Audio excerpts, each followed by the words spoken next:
This is, you have to excuse me. We need to regroup here because, I mean, I'm Joe Painter. I'm What's the Story. You, Mike Zielinski, Zeke, are talking sports and fitness. Yes. With Zeke on the PEOPLE Chronicles. But not today. We are so confused. This is actually backstage with the Boscov Berks Jazz Fest. So what are we doing here? Well, the reason why I'm on the air is because Gerald V's league was a last-minute scratch, and I'm pinch hitting for Gerald. Right away, it has to be a sports thing with you. It's always sports with you. Well, I'll switch to music. I don't play the bass, but I play mean air guitar. Do you? Guitar, yeah. Mean air guitar. Can I see it? No. I'm also in my 2-year-old grandson's band. You know, I do some. Are you? Yeah, keyboard, some drums. You know, some. And you're guitar. An author. I gotta give that up. Well, thanks. Where's yeah. the book? I don't have it here. You're an author. Yes. Jack Daniels on the Rocks. It's about a criminal defense attorney who reinvents himself as a rock singer, and he kind of gets caught in the crossfire of 2 divergent careers, picks up a free-spirited girlfriend along the way, decides to become a full-time rocker, then he's lured to his hometown by the crime of the century. It's a riveting, fun read. I can't believe you just did that. This is backstage.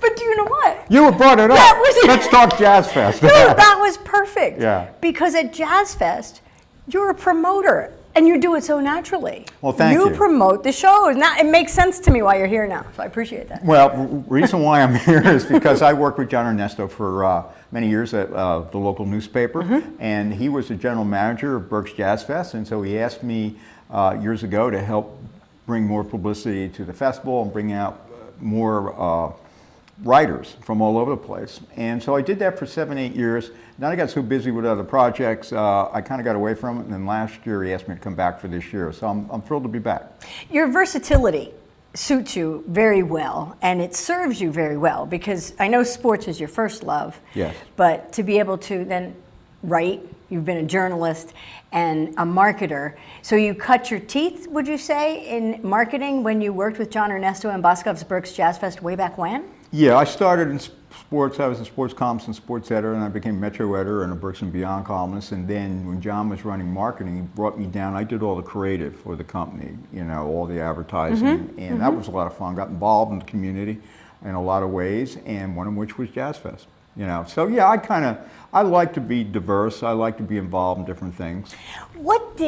When you got involved with Boscov's Berks Jazz Fest? I didn't know one jazz artist from another. Okay, so how did that world open up for you? I did a lot of homework. Result, yeah? I did a lot of homework, and I met a lot of fascinating people in the media and artists. The one thing that really struck me, I mean, I covered Major League Sports and the NFL, Muhammad Ali.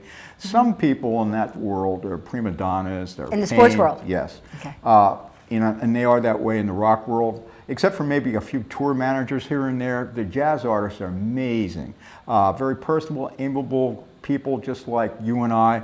And really? I think that's what the audiences of Jazz Fest feed off of, that these are people who've just intermingled with them. There's their connection, an ambiance, an atmosphere.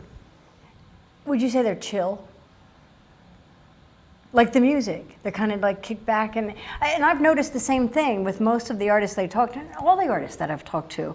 They're just kind of happy to share with you. They're not about themselves. I thought about it was the all the music chill, because there is a genre of music called chill. I mean, no. A lot of music, you know, what I love about Jazz Fest is the variety. Now, we have straight ahead jazz. I love blues. What is straight ahead jazz? It's the real straight stuff that really, it just goes and... Like a purist? Yeah, a purist, okay. You know, and it's, to be honest with you, I don't have the ear for it. You know, it's acquired taste, I guess.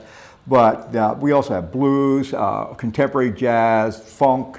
It's really genre melding, you know. Let me ask you something, and you're right, and I think there was a pointed effort to bring all those genres together. That was a strategic decision for the Jazz Fest. Oh, yeah, John does a great job of doing that. Well, first of all, there's very few, if any, festivals with this scope. I mean, we have like almost 60 ticketed events, plus a lot of smaller venues have non-ticketed events.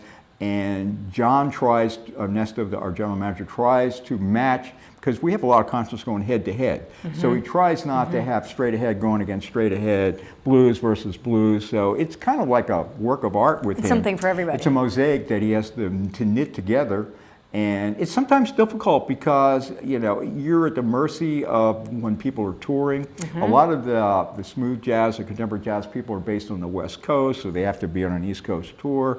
The money comes from the blues and the contemporary jazz, straight ahead jazz. I mean, sometimes. the sellouts. Yeah, although there are exceptions. Joey Alexander this year, I can't wait. 13-year-old piano prodigy from Indonesia. He is like the hottest thing. He was actually on the Grammys, and you don't see jazz artists on the Grammy primetime broadcast. He'll be at the Miller Center. He sold out. We tried to get him Is for he? a second show, but he was too busy. I don't know when this kid studies. Too busy. No, it was books.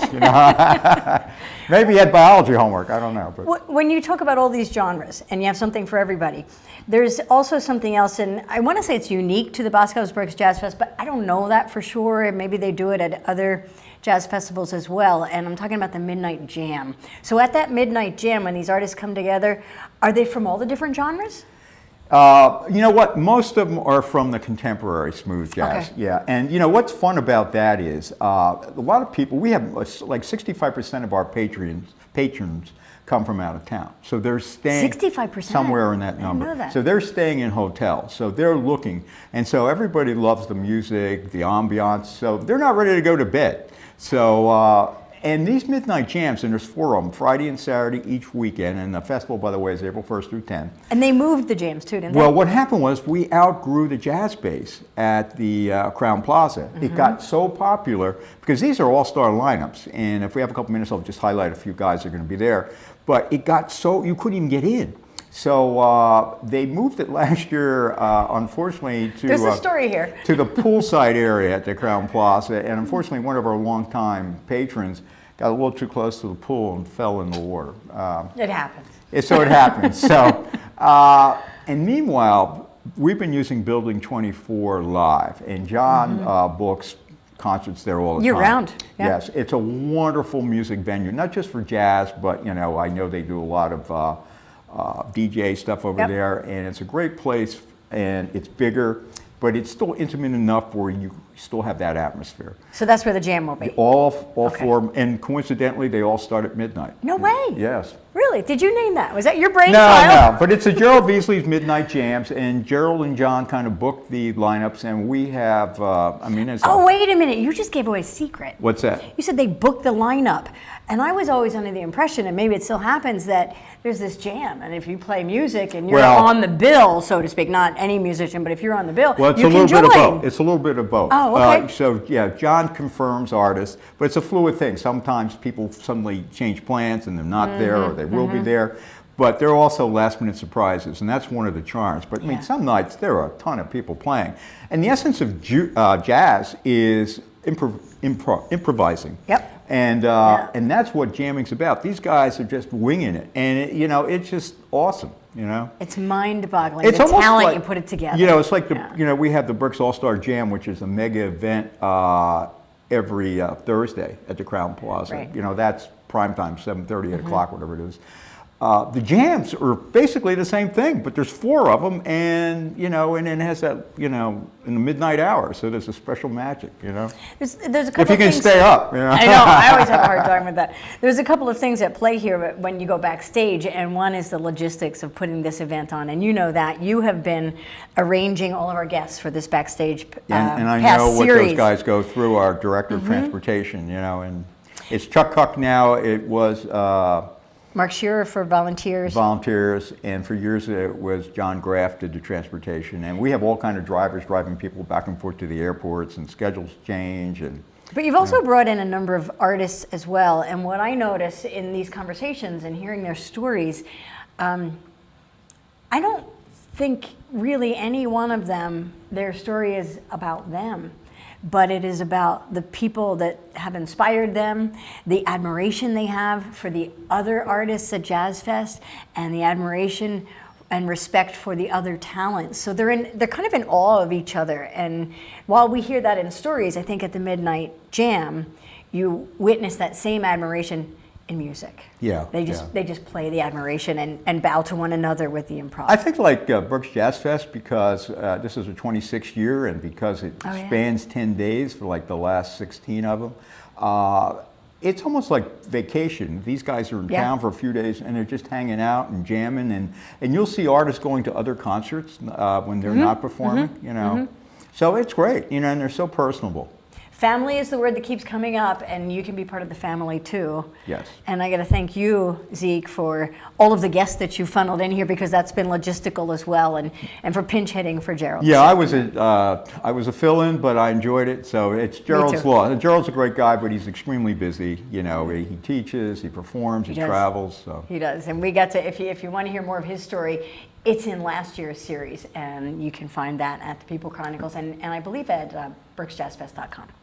Well, thank you very much, Joe, and thank you. You're involved too. You MC many shows. To my great pleasure, I get to meet them. So and they always say, keep it short, get the artist on, right? And on that note, there's this edition. Hey, I enjoyed this.